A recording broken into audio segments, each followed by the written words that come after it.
স্বামীজি মহারাজ যোগ করযোগ রহনী রোগের যেমন তিনি বার্তা দিয়েছেন, তেমনি বলেছেন তোমরা আমাদের পূর্বপুরুষ, এটা নতুন কিছু না, আমাদের স্বামীজি মহারাজ আমাদের পূর্বপুরুষদের ঐতিহ্যকে আবার প্রতিস্থাপিত করছেন। আমাদের যারা পূর্বপুরুষ ছিলেন তারা প্রতিদিন যজ্ঞ করতেন, সকালে সন্ধ্যের আগে। সন্ধ্যেবেলা আমাদের কোনো যজ্ঞ হয় না, গধূলি বেলার পর আর যজ্ঞ হয় না। তাই সকাল থেকে সন্ধ্যে পর, এবং বৈদিক মন্ত্রও কিন্তু সন্ধ্যের পর উচ্চারণ হওয়াটা নিষেধ আছে, তবুও আমরা অনেক সময় করে থাকি। কিন্তু যদি শাস্ত্র মতে বলে বৈদিক আমাদের ওই সন্ধ্যে পর্যন্ত যা কিছু হলো, তারপর তো আমরা কুলায় ফিরে আমরা খাদ্য গ্রহণ করে আমাদের হিসেব অনুযায়ী 7টা 7:30টার মধ্যে শুয়ে পড়ার কথা। খাদ্য গ্রহণ করে তারপর যে যা সাধনা করতে পারে, কেউ পড়াশোনা করতে পারেন, কেউ তপস্যা করতে পারেন, যে যা খুশি করতে পারেন। তাড়াতাড়ি না শুলেও আমরা রাত্রি 9টার মধ্যে শুয়ে পড়তে পারি।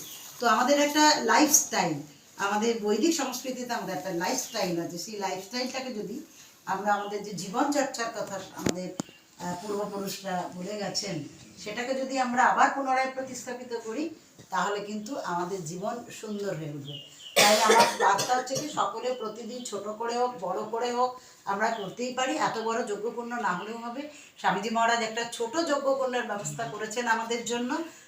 সেই যজ্ঞকুণ্ডে 30টা এরকম গোবর দিয়ে, বিভিন্ন জিনিস দিয়ে, উনি ওটা হবন সামগ্রী দিয়েই নির্মিত করেছেন।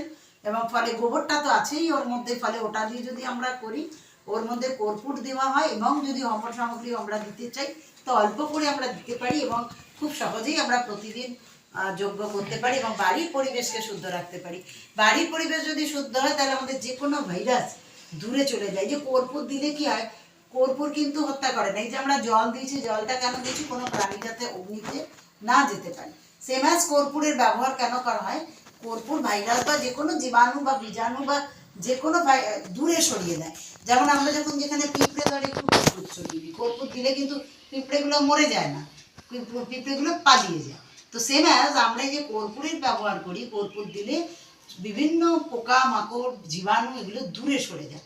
ফলে যেখানে যেখানে হবে সেখানে সেখানে তার ভেতরে প্রাণ আছে, তার প্রাণ হত্যা তো ব্রহ্ম হত্যা সমান। তো সেই কারণে আমরা সেই দিকে যাব না। যার জন্য বলা হয় কাঠকে দেখে দিতে হবে, কাঠে যেন কোনো পোকামাকড় না ধরা থাকে।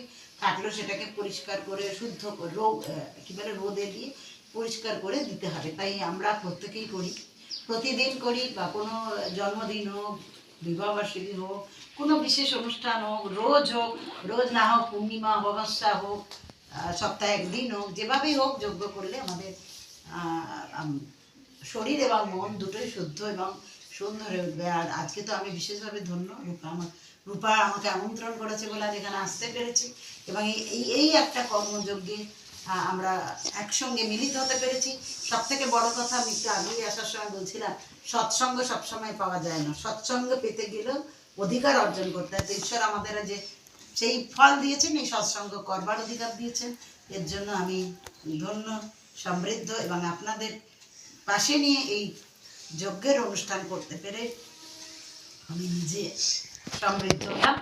এ কথা বলে আমি আমার বাণীকে এখানে বিরাম দিচ্ছি। এখানে যারা আছেন আমার সঙ্গে প্রত্যেকেই দক্ষ, যোগ্য, এক একজন যোগপ্রেমী, যোগ শিক্ষক, যোগ শিক্ষিকা, সব থেকে বড় কথা যোগের প্রচার প্রসারে নিবেদিত প্রাণ।